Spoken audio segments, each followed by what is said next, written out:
تنہائیاں کیسی ہونی چاہیے؟ تو آج ہم بات کریں گے تنہائی کے بارے میں۔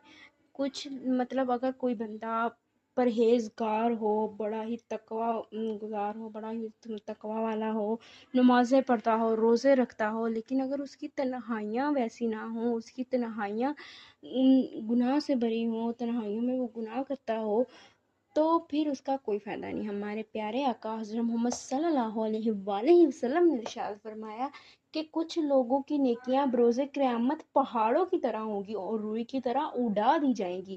وہ لوگ تنہائی میں گناہ کرنے والے ہوں گے۔